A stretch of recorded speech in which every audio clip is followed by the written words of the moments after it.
Sagebrush, Colorado, 1885. Owen Mallister had one hand on his tool chest when Adelaide Vane stopped him at the top of the stairs. "Who said your work was finished?" He turned. She was in the doorway of the bedroom, arms crossed, with the expression of a woman who has a position and intends to hold it. He looked toward the room behind her. The bed was set, the frame square, the headboard secured. 3 days of work, complete. "The bed is done," he said. "The bed is done," she agreed. "The shelving unit for the east wall isn't started. The writing table is in the contract. The back porch railing needs replacing." She held his gaze. "I have the contract here if you need to check." He stood at the top of the stairs. She stood in the doorway. Neither of them was talking about the contract. 3 days earlier, he had believed this would be the simplest commission he'd taken all year. He had believed this at the moment he walked into the Vane house for the first time, and he had continued believing it for approximately 4 hours. He had stopped believing it on the first morning, when a woman he had not yet properly met appeared in the doorway of the room he was setting up to work in and said, without preamble, "The grain on that center plank runs the wrong direction for a headboard." She was right. He had been planning to swap it. He had not yet said so. "I was going to swap it," he said. She had looked at him with the direct brown eyes of someone who has said a true thing and is waiting to see whether the person she said it to is going to pretend otherwise. "I know," she said. "I'm telling you now so you don't have to go back to Henderson's twice." Then she left. Owen stood in the room and looked at the plank and thought about the specific experience of being told something accurate by someone he had not expected to tell him anything at all. He went back to Henderson's the next morning. Edmund Vane had hired Owen 6 weeks earlier, before he left for Denver. Edmund Vane was 52 years old, a broad-shouldered man who had built a commercial enterprise over 30 years, and who had the look of someone who had been making practical decisions long enough that practical had become the only category. He had hired Owen for the third phase of improvements to the house. New floors in the east wing, built-in shelving for the library, and the bedroom furniture for Adelaide's room, which he had promised her at 25 and which had been delayed twice by other projects. Edmund himself was currently in Denver on business that would keep him away for 2 weeks. He had left his daughter in charge. Owen had understood from this that his contact on the project would be a young woman who would look in occasionally and otherwise leave him to work in peace. He had been wrong about this within 4 hours of arriving. Adelaide Vane had opinions about wood. This was not a quality Owen had encountered before in the people who hired him.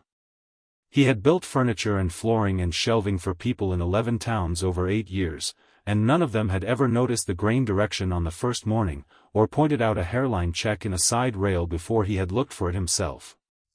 She had done both on the first morning. She had also brought him coffee without making a conversation out of it, set it on the window ledge, and left before he could thank her. She had brought lunch on the third day, left it on the sill, and was not there when he came up to find it.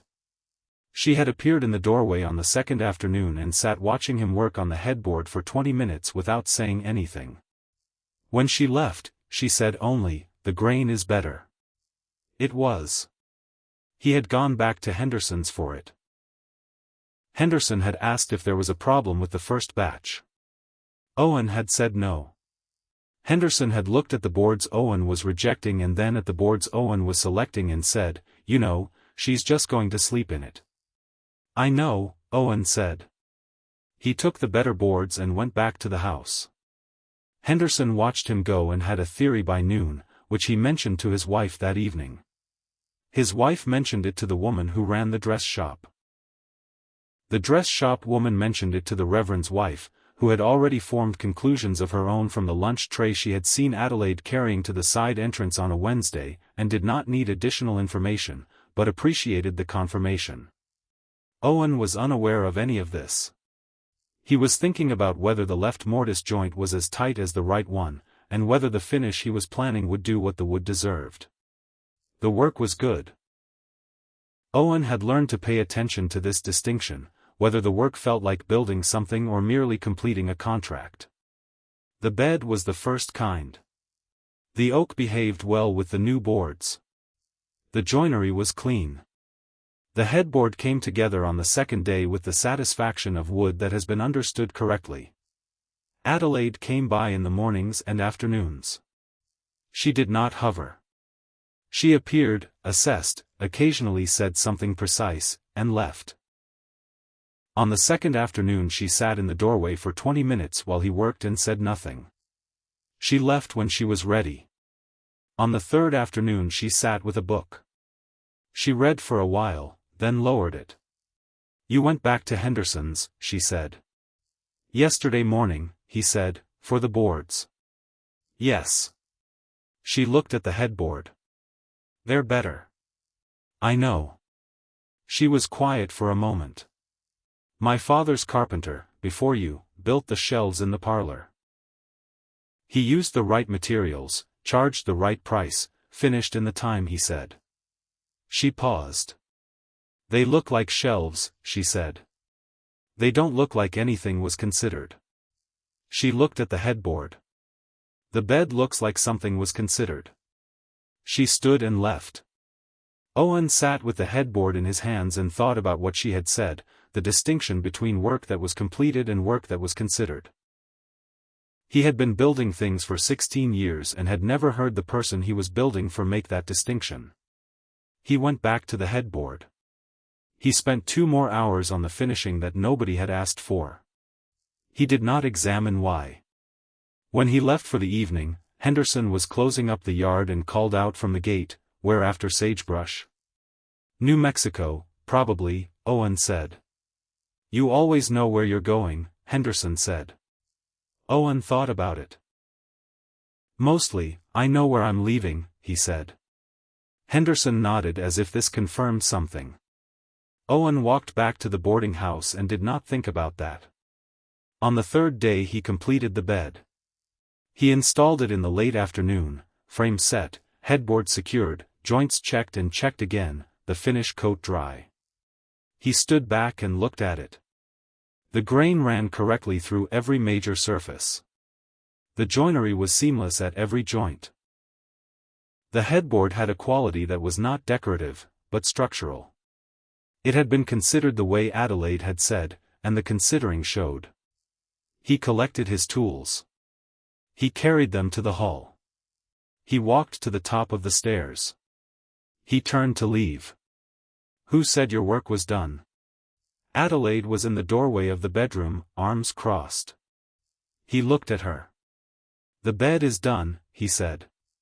"The bed is done," she agreed. "The shelving unit for the east wall isn't started. The writing table is in the contract.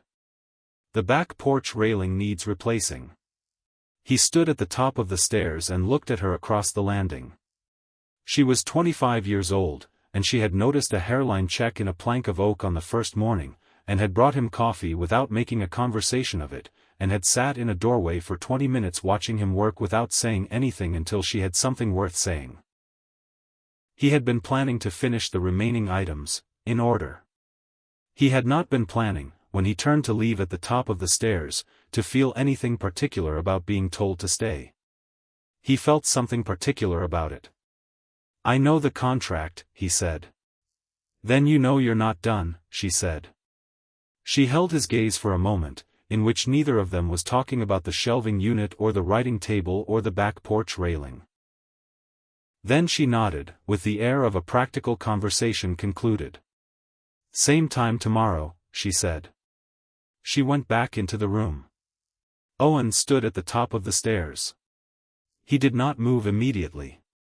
Then he carried his tools back down to the workshop and sat on the stool by the window and picked up a chisel he had already cleaned, and began cleaning it again. Sagebrush had the comprehensive awareness of 340 people organized around a railroad junction. By the end of Owen's second week at the Vane house, most of the relevant parties knew that the carpenter was exceptionally careful, that he had gone back to Henderson's for better boards, that Adelaide had been seen in the workshop 3 times on a Tuesday that was supposed to be her morning in town, and that the Reverend's wife had observed Adelaide carrying a lunch tray to the side entrance on a Wednesday. Henderson had a theory. His wife had the same theory by that evening. By Sunday, most of Sagebrush had formed a version of it. The theory was that Adelaide Vane, who had turned down 2 perfectly acceptable suitors in 3 years, and who had opinions about everything and said them out loud, had found a man who did not find this difficult. The town found this satisfying. Adelaide understood the town was watching. She had grown up in Sagebrush and had made her peace with the watching by the time she was 16, which was approximately when she had first publicly contradicted the Reverend's wife, and had understood that there was no version of herself that would please everyone, and she might as well be useful rather than agreeable. She brought him coffee each morning. She pointed out things worth pointing out. She sat in the doorway on Tuesday afternoons, when she had things to think about, and found that thinking was easier when his hands were working in the same room. She did not examine this too closely. She had learned, from 25 years of being herself, that some things became complicated when examined and were better approached through action. So she acted. She brought the coffee. She kept the book nearby. She showed up to see whether the boards had been considered. On the 3rd Tuesday, she arrived to find Owen at the workbench with sketches rather than tools, 3 versions of the writing table laid out in front of him, proportioned differently from each other. She looked at all 3. Then she pointed to the 3rd. "That one." "Why that one?" he said. She studied the sketch. "The others are tables," she said. "That one is specifically a table for this room." She paused. "I could adjust the drawer proportion here." She touched the sketch briefly. "And it would also function as a drafting surface, which I've been wanting since I was 17. He looked at the adjustment she was indicating. It was correct. He picked up the pencil and marked it. She said nothing more about it. She took the other 2 sketches, folded them, and put them in the pocket of her apron. He watched her do this. "Why are you keeping those?" he asked. "Because you didn't," she said. And before he could decide what that meant, she was already halfway down the stairs. The shelving unit took 4 days. Owen built it with the same care he had brought to the bed, grain running correctly, joints tight, proportions working with the room rather than simply filling it. Adelaide came by each morning. She had stopped making a pretext of it. On the 2nd day she brought a book and read while he worked. He found he did not mind this. He found, to his larger surprise, that he worked better with her in the room. Not differently, better. With the awareness of someone paying attention in a way that made the attention worth having. One afternoon she said, without looking up from the book, "Your mother taught you, or your father?" He measured a shelf board before answering. "Father," he said, "and his father before him. 3 generations of men who go back for better boards," she said. "I don't know about my grandfather," he said. "My father, yes." She turned a page. "My mother used to say that if I was going to inherit a house, I ought to know when someone was fixing it badly." "Your mother inspected mortise joints?" She lowered the book enough to look at him over the top. "She inspected people," she said. "The joints were my idea." He worked. She read. "How many towns?" she said later in the same afternoon. He looked up. "Since I left home?" "Since you stopped calling anywhere home," she said. His hand was still for half a second over the plane. 11, he said. Adelaide lowered the book. "That sounds exhausting." "You get good at packing," he said. She held his gaze for a moment. Then she looked back at the page. The workshop was quiet for a while. Then she said, "And where, after this one?" He looked at the shelf he was fitting. "New Mexico, probably." "Probably," she said. Just that pause. She went back to the book. Owen went back to the shelf. He thought about probably as a word for places you intended to go but had not yet decided to leave other places for. He thought about 11 towns and being good at packing. He thought about the third sketch, marked up with a pencil, and the 2 folded designs in an apron pocket. He thought about this for the rest of the afternoon and said nothing more about New Mexico. Edmund Vane returned from Denver on a Thursday afternoon, 2 days earlier than expected, in the company of a man named Marcus Whitfield. Owen was in the workshop when the carriage arrived. He heard the horses and the greetings from the drive. He paid no particular attention until Adelaide appeared in the workshop doorway with an expression he had not seen before, not the considering one, or the noticing one, or the one she wore when she had a position. This one was the expression of someone who has seen something coming from a distance and has been hoping it would veer. "My father is home," she said. "I heard he's brought Marcus Whitfield." Owen did not know this name. He looked at her face. "Who is Marcus Whitfield?" he said. "A business partner from Denver." She paused. "He's been to dinner 4 times in the past year." Owen understood what 4 dinners in a year meant in this context. "Ah," he said. "Yes," she said. She left. Edmund Vane appeared at the workshop door 20 minutes later. He looked at the work in progress, the writing table taking shape, the shelving unit visible through the open door to the house, with the eye of a man who understood quality and recognized it quickly. "The bed," he said. Owen looked at him. "Adelaide showed me this morning." He held Owen's gaze. "That is not a piece of furniture that was given only what the commission required." Owen looked at the table. "The commission was for a bed," he said. "I built a bed." Edmund looked at him for a moment, with the expression of a man noting something for a category that will be relevant later. "I went by Henderson's this morning," he said. "He mentioned you came back for different boards." "The grain was wrong," Owen said. Edmund nodded once and went back to the house. Owen stood in the workshop and thought about a man who had noticed what the bed was without making a thing of it, and had gone inside. He went back to the table. He worked through the afternoon with the awareness of Marcus Whitfield somewhere in the house, which was not an awareness he had any particular right to have. Owen encountered Marcus Whitfield on the second morning. He was crossing the hall when Whitfield came out of the dining room and nearly walked into him.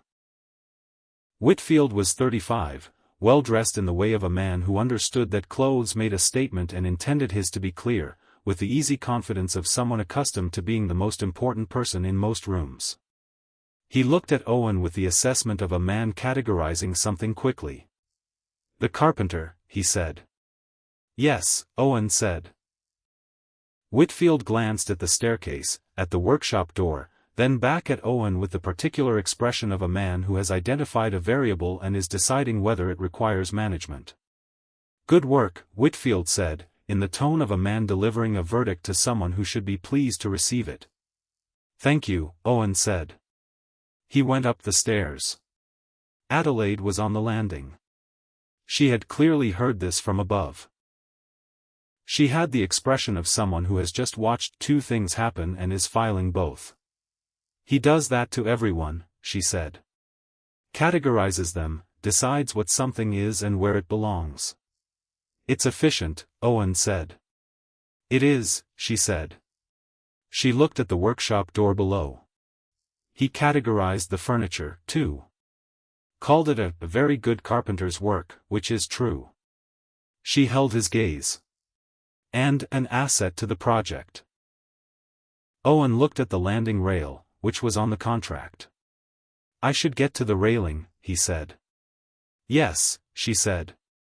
She went into the room with the shelves. He went to get the tools for the railing. He worked on the landing rail for the rest of the morning and did not think about Marcus Whitfield calling him an asset to the project, or about the specific way Adelaide had described this, or about what the description had meant. He spent a considerable portion of the afternoon doing none of these things. Adelaide came to the workshop on the 4th evening after her father's return, not in the morning with the coffee, not in the afternoon with the book, but in the evening, when Owen was cleaning tools and the light through the workshop window was the specific gold of a Colorado September evening. She sat on the stool by the window. He cleaned the tools. Neither of them said anything for a while. "He's asked my father," she said. Owen set down the plane. "My father will speak to me," she said, "which means he has already decided and wants to give me the courtesy of feeling consulted." "Is it something you want?" Owen said. She looked at the window. "No," she said. He cleaned the plane and set it in the rack. "What do you want?" he said. She was quiet for a moment. "My father sees a good match," she said. "Marcus sees a good arrangement. Neither one has asked what I see." She looked at her hands in her lap. "I don't want to be the last piece in somebody else's plan." She looked at the tools on the bench. "I want someone to ask a question that starts for me rather than ending at me." Owen set the chisels in the rack. He was 27 years old and had been building things since he was 11 and had been in Sagebrush for 2 months. He had gone back to Henderson's for better boards because the grain was wrong. He had spent 2 extra hours on a finish nobody had asked for. He had made 3 versions of a writing table because 2 of them were just tables. He looked at Adelaide on the stool by the window. He thought about a book lowered over the top of its own page, about 2 folded sketches in an apron pocket, about probably as a word for places you hadn't yet decided to leave other places for. "Adelaide," he said. "Yes." "The writing table is finished tomorrow," he said. "I know," she said. "What about after the table?" He held her gaze. "There's the back porch railing," she said. "The front step has been soft since spring, and I imagine that if someone looked carefully, they'd find other things." He held her gaze. "Then I'll look carefully," he said. She looked at the window. She looked at him. The workshop was warm and the tools were in their racks. "Same time tomorrow," she said. He nodded. She left. The chisel in his hand had been clean for several minutes, but he kept polishing it anyway. He started packing his bag on a Sunday, not dramatically. He was not a dramatic man. He had been in Sagebrush for 2 months, the contract was nearly complete, Marcus Whitfield was in the house, Edmund Vane had brought him from Denver, and Adelaide deserved something more than a carpenter who went back for better boards. He had been telling himself this since Thursday. He packed with the systematic efficiency of someone who has moved 11 times and has developed a method. Tools first, then clothes, then the small box where he kept the letters from his mother, the contract receipt from a Pueblo job, and the 3 sketches for the writing table, the 2 discarded ones that Adelaide had folded into her apron and returned to him the next morning without comment, and the one that had been built. He put them all in the box and closed it. He sat on the edge of the bed. He had built things for people in 11 towns. Most of them had never once looked at what he made and seen what he had put into it. They had looked at the result. That was what they had hired him for, and that was fair, and he had not expected anything else. Adelaide had noticed the grain direction on the first morning. She had noticed the mortise joint. She had seen the difference between a table and a table for a specific room. She had kept 2 discarded sketches in her apron pocket. He sat on the edge of the bed and thought about a woman who had said, "I don't want to be the last piece in somebody else's plan." He thought about the way she had said it, not asking him for anything, just saying a true thing plainly, the way she always said true things. He thought about 11 towns and being good at packing. He thought about going back to Henderson's. He thought about what it meant to use the better boards even when nobody was going to check, because the grain being wrong mattered regardless. He opened the bag. He put the small box back. He put the letters back. He put everything back except the decision he had been using for 8 years, finish the work and leave before the staying became something he had to decide about. He left that out. He left the bag on the bed and went to find Adelaide. He found her in the kitchen garden. Not the formal garden, the kitchen garden, which she tended herself, doing something methodical with the late-season tomato plants. She looked up when she heard him on the path. He had not planned what to say. He had left the boarding house specifically without planning what to say, because planning what to say had historically been his method for not saying it. "I was packing my bag," he said. She lowered the garden tool. "You're not done," she said. "The railing is done," he said. "The step, the table, the shelves, the contract is done." "I know that," she said. "Adelaide," he said. "Yes. I went back to Henderson's for better boards because the grain was wrong," he said. "Nobody asked me to. Nobody would have known the difference." He held her gaze. "I spent 2 hours on the bed finish that nobody paid for. I built 3 versions of a writing table because 2 of them were just tables." He stopped. "I have been building things for people for 16 years, and most of them never once looked at what I made and saw what I put into it." He looked at her in the kitchen garden in the September afternoon. "You saw it on the first morning." He said, "I don't want to go to New Mexico. I want to stay and find the other things that need doing. I want to ask a question that starts from you." She held his gaze. She was 25 years old and had turned down 2 efficient men, and had grown up where having opinions made things complicated, and had brought coffee to a carpenter who went back for better boards without making a conversation out of it. "What is the question?" she said. He looked at her in the kitchen garden, with the tomato plants around them, and Marcus Whitfield somewhere in the house, and a bag unpacked on the boarding house bed. "Will you marry me?" he said. Not arranged in a sequence, not the conclusion of an efficient calculation, just the true thing, said plainly, starting from her. She held his gaze for a long moment. Then she said, "What took you so long?" He looked at her. "I was packing my bag," he said. She picked up the garden tool. She looked at the tomato plants. She looked at him. "Yes," she said, simply, the way she said everything that mattered. Edmund Vane received the news with raised eyebrows. Owen suspected the surprise was mostly courtesy. He had seen the bed. He had noted the mortise joints and the grain and the 2 extra hours of finish. He had watched his daughter bring coffee to the workshop every morning for 2 months, had watched her sit in the doorway on Tuesday afternoons with a book, and had watched her return the folded sketches from her apron pocket the next day without comment. He was a practical man who had been making practical decisions for 30 years. But before he spoke to Owen, Adelaide spoke to him. Owen was not there for that conversation. He knew it had happened because Adelaide came to him afterward with a different expression than the one she'd had going in, steadier, resolved, the expression of a woman who has said something she needed to say and has been heard. "What did you tell him?" Owen said. "That I wasn't asking whether it was sensible," she said. For once. Edmund's conversation with Owen was short. He sat across from him in the parlor and asked 3 questions.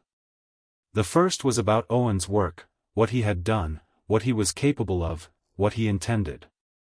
Owen answered honestly, journeyman carpenter for 8 years, good at the work, savings adequate for a start. The second question was about the bed, specifically, why Owen had gone back to Henderson's for boards that would have been adequate. Because the grain was wrong, Owen said. And the grain being wrong mattered regardless of whether anyone was going to check. Edmund held his gaze. "Adelaide checks," he said. "I know," Owen said. "I found that out on the first morning." Edmund was quiet for a moment. "Marcus Whitfield," he said, "is an efficient man." "Yes," Owen said. "He would have been good for the business," Edmund said. "Yes," Owen said. Edmund looked at the parlor, at the floors and shelves and the staircase with the new railing. He looked at the quality of it all. "You went back for better boards," he said. Not quite a question. "Yes," Owen said. Edmund held out his hand. Owen shook it. The grip was firm, the grip of a man concluding a transaction he considers sound. The building behind the house has been a storage room since 1882, Edmund said. Good east light. Adelaide would know what it needs. He went to find Marcus Whitfield.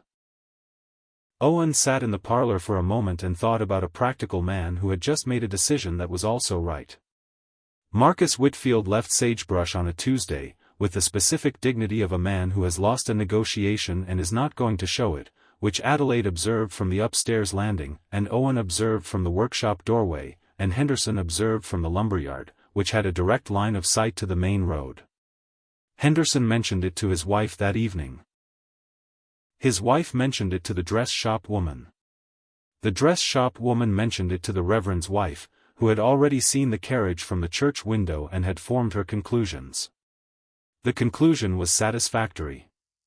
The Reverend's wife had been watching the Vane house for 2 months, a man who went back for better boards because the grain was wrong, and a woman who had been waiting for someone who noticed what she noticed. That was the most sensible outcome available, and she was glad the efficient gentleman from Denver had not made it permanent. She mentioned this to the Reverend. The Reverend said it was their own business. She said that was still an interesting perspective. Owen found Adelaide at the storage building that afternoon. She stood in the doorway of the space with good east light that had been full of equipment since 1882, looking at the interior with the expression she wore when she was taking inventory. The east window frame needs replacing, she said. The floor is wrong. The workbench is solid, but the shelving doesn't work for a workshop. She turned. I made a list. She held out a piece of paper. Owen took it. 15 items, written in the precise hand he recognized from the 3 sketches. He looked at the list. He looked at her. You made a list, he said. The building needs work, she said. She paused. I also made a note on the side, about the storefront possibility, if the commissions develop the way I think they will. Client correspondence and material sourcing and the design consultations are already half the work on a project like this one. Owen looked at the notation in the margin of the list. She had drawn a small floor plan with measurements. When did you do this? He said. This morning, she said, while you were at the back porch railing. He looked at the floor plan. He looked at the list. He looked at the storage building with its good east light. One thing at a time, he said. She almost smiled, the expression that was the beginning of a smile rather than the smile itself. Same time tomorrow, she said. He put the list in his coat pocket.